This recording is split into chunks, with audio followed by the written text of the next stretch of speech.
it's been so warm and sunny that everything is growing like bananas if you give it enough water. So I've decided to plant my kale seedlings out today. Now, I've always dreamed of having like massive kale trees. I don't know why, I've never grown it like that before. I've always sort of cut it when it's quite small.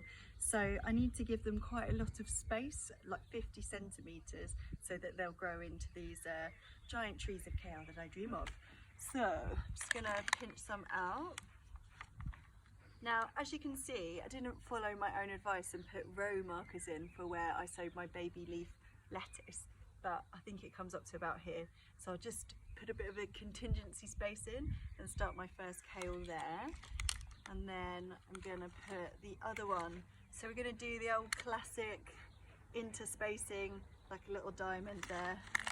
So the next one, maybe this tray is probably like 50 centimetres long. You just gotta use what you can to find measurements.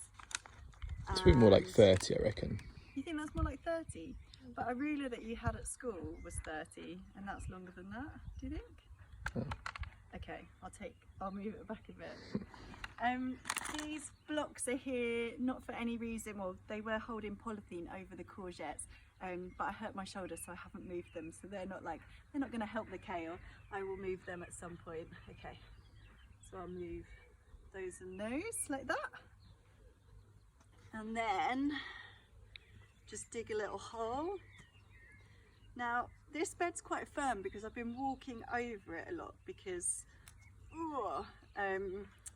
it's had nothing in it, so I just need to break it up a little bit. But brassicas, I think they like a firm bed to sort of anchor them because they're going to grow up quite tall, so hopefully that won't be too much of a problem. And then just tuck it in and firm it in around. Now this bed had a bit of manure in before the green waste compost went on top, which is really good because brassicas, which is the family that the kale is from, I feel like a giraffe doing a drink. They are what we call a heavy feeder. So even though they don't produce fruit like a tomato or a courgette, they like to have some food. So that will suit them just fine. So I'll just get these other two in. Woo! It's dangerous gardening. There we go. One more.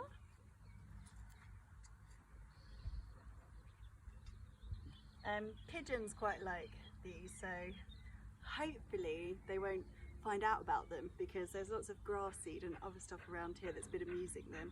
But if they do, then I might have to net them. So we'll wait and see what happens with that. Just down here as well, Nige, if you want to walk down. Sure thing.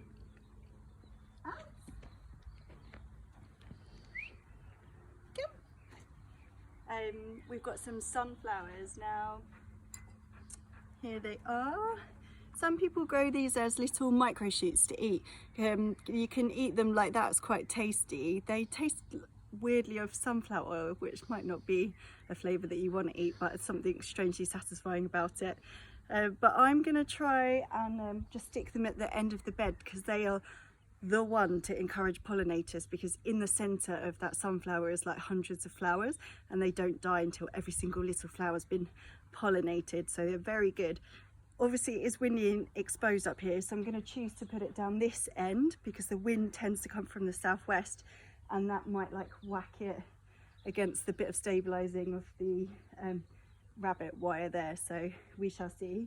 Alba's warming up the bed for them. Thanks, Albs. So I just grew these from seed inside, but to be honest, like, it's so warm the ground now, you could just start sowing your seeds like directly outside if you want to, things like this. God, it's tough there. There we go.